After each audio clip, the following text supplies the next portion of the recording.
Merry Christmas, happy holidays, and hey guys to everyone who does not celebrate holidays. Welcome. This is Short Nail Life. I am so excited to share this video with you guys. We are doing an Olaf nail set. I did hand draw Olaf, so he doesn't look like Olaf.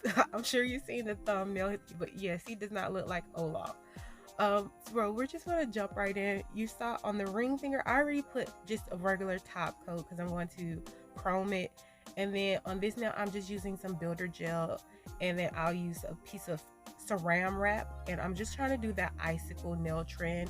I don't really see people who wear short nails do this trend a lot, because usually you do it underneath the nail when you have long nails, and we can't really do that because our free edge is not that long.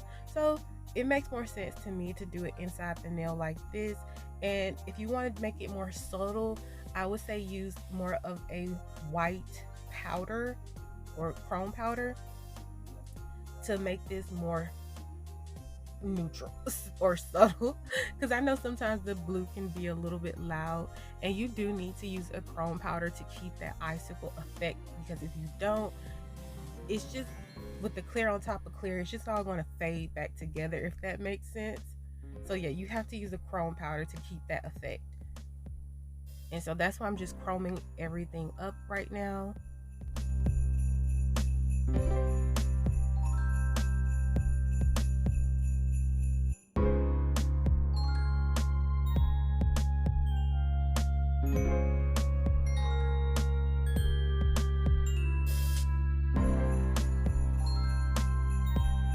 So I just put some base gel on both of those nails while I do the rest of the nails. And I just build these the regular way. I do want to say the pointer and the ring finger, I would do this part last, but because I'm me, I knew that I would end up just building all of the nails accidentally, and then I would have to start over to get the look that I was going for. So I did start doing the chrome first, but with doing it first, there's potential you could get the chrome in the other two nails, if that makes sense.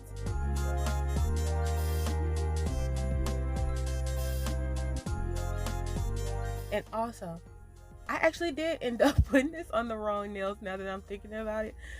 Yeah, these were actually supposed to be opposite. I was supposed to have the chrome on the middle and the pinky, and Olaf was supposed to be on the middle nail, and the icicle was supposed to be on the pinky. But I did, like I said, I messed up. I realized it right in the middle of the video, because I didn't even stop the video to explain it, and I just kind of cut it out in the editing process. But I make mistakes all the time, so if you make mistakes sometimes, it happens. It's something unavoidable. It happens.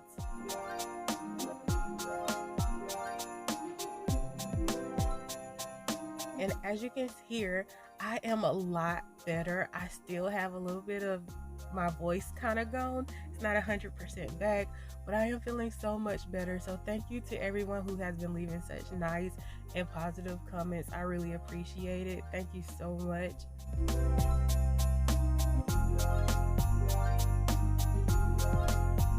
I am just filling this nail in, or encapsulating this nail. And with a nail like this, it's unavoidable for it not to be uneven kind of and bulky. Well, you can add more product, you can turn the finger upside down. I think I did do that, but it's kind of unavoidable for a little bit of a bulkiness, because some of the ridges are a little bit too far up.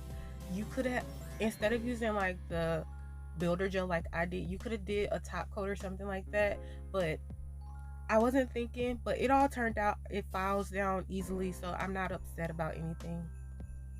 So as you just saw, I'm using this blue iridescent glitter mix, and that's why I put the chrome as a background. I thought it would be pretty as a background because I wanted it kind of see-through, but I still wanted it to read blue. So I'm just picking out the kind of light blue mylar flakes to go on the nail, and I did use some snowflakes in this as well. And I think I used like the full stars and not that hollow star. I know I used a lot of the pieces in here. I can't remember everything, but I did just kind of show you roughly what I did, because it was long. This video would have been very long if you saw how long it took me to kind of figure out what I wanted in this nail, where I wanted to put it.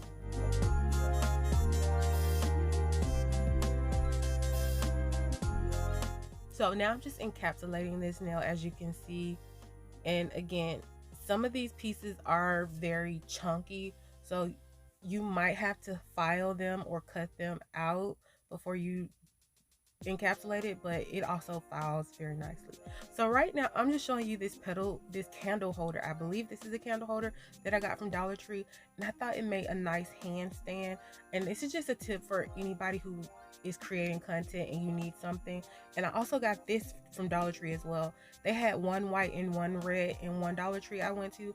I went to like 5 other Dollar Trees looking for this, and I cannot find it because I wanted another one in red, and I just haven't went back to that same one because it was kind of far.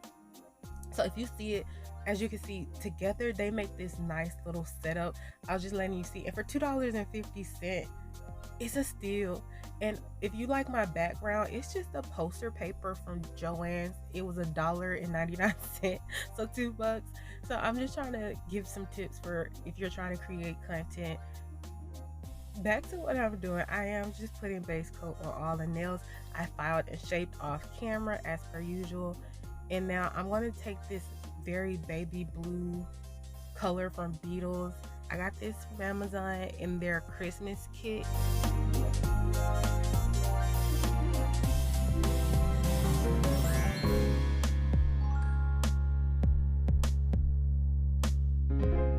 Glossy top coat that nail, and then I matte top coating the rest. I accidentally matte top coated this one with, well, I didn't accidentally do it, I just didn't think about it at the time, but you actually want to shiny top coat that nail that the pointer, because matte is not going to look good with the icicles. I personally feel like it might do, but I just wanted it glossy, so that's what I did. I just changed this quickly over to glossy. And I'm using both the black and the white gel paints from Rosalind, but I'm just showing you white right now. And I'm just going to create these icicles.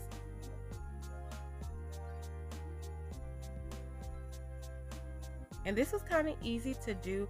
I really just did a line down the middle of the nail, and I kind of wiggled the brush to give it more of a jagged effect. I didn't want it to be perfect, you know, I didn't want it straight down. I wanted it to be a wiggle, if that makes sense.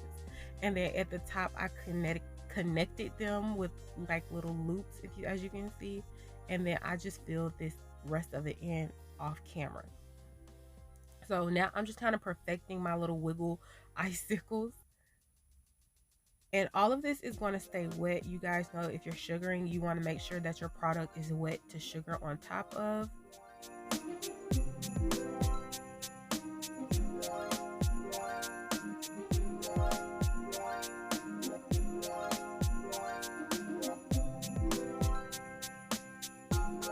And I don't know if you should be generous with the glitter portion. I know you should be generous with the acrylic powder, but it didn't lose its shape, so I'm not going to complain. And I just brushed off the excess. And so now, as I told you earlier, I'm using the white and the black gel paint, and I'm just trying to make different variations of gray. And I'm sorry for the camera shaking. I didn't honestly notice that it was doing that. So I'm putting white on the side.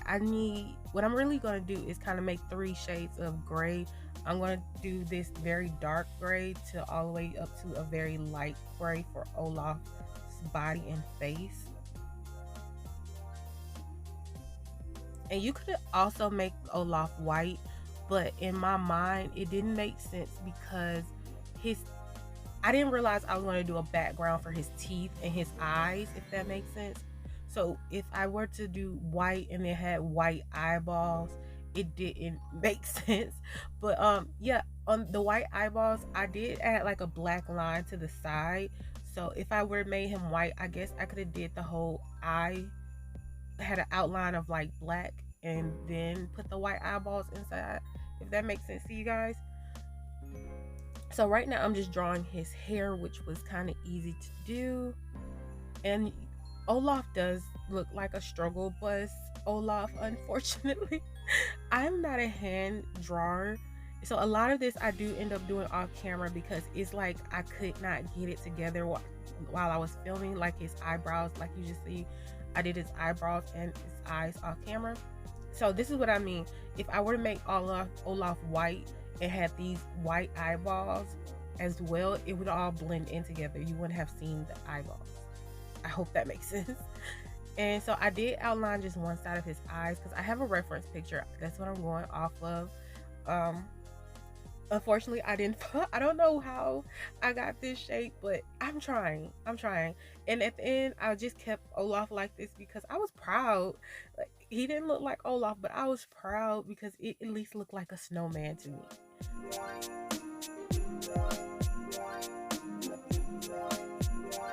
But yeah, I am very much aware this does not look like Olaf. And I'm gonna say the inspiration behind this is actually Tia Bella Beauty. She drew Scooby-Doo for her Halloween content, I believe. And she was like, she just kind of hyped me up. That's what I'm saying. She hyped me up. She made me feel like I could do this. And I still feel like I can do this. And I would probably attempt to do this again next year. And hopefully I will have improved on my drawing skills. And maybe that's a goal I need to do for next year. It's like do more hand-drawn art so I can get a little bit better with that. Because I have kind of relied a lot now on stamping. Stamping is in almost all of my videos. But yeah, I still want to get better at drawing as well. So right now, I have already drawn the nose, and that made me feel a lot better because I was like, it still doesn't look like Olaf, but at least you can tell, like I said, it's a snowman. So right now I am creating like this darker orange color. It's not that much different from what's already up there, and this is just to give me the carrot look on his nose, because if you look at the picture, it looks like that, and I was hoping that would help. And I did go in and I outlined Olaf in that really dark gray color to make it pop more, and I think that helped a lot. And I'm just matte top coating. So as you can see, I do have Olaf stamps but I really wanted to just hand draw it. That's what today's goal was to hand draw it. But I'm using the snowflake scene off of this stamping plate, and you really can't see it on this light blue, but you can see it in person. You can see the texture. So that's all I really wanted, was that texture. And then I have another frozen plate, as you can see, and I'm putting Let It Go. I honestly didn't want to do Let It Go on the nail. I really wanted to put something Olaf says, which I think he says hello friend or something like that. I have not seen Frozen since it came out. Neither the second one. I haven't seen it since it came out, but I know for a fact that I don't think he said let it go. I know that part is more Frozen and not Olaf specifically, but it's fine. It's telling a story, I guess you can say. So now I'm putting these rhinestones on the nail, and I'm going to use this super strong nail glue. I really don't recommend that one. I recommend the one by LGN or Lizette's line, because this one, it can cause your top coat to separate from the nail. So you have to be very specific on where you put it. So the bling placement I'm showing you right now is going to change off camera. It looked too plain to me, so I started adding stuff off camera, but it still was the same kind of base. But this is how they turned out. I really do love this set. Let me know what you guys think of this set. I already know Olaf is a little bit struggle, but I still love him. He's so cute. But thank you guys for joining me. Please feel free to like, comment, and subscribe. I do new videos every Tuesday and Friday. I want you to have an amazing and safe holidays. Bye, guys.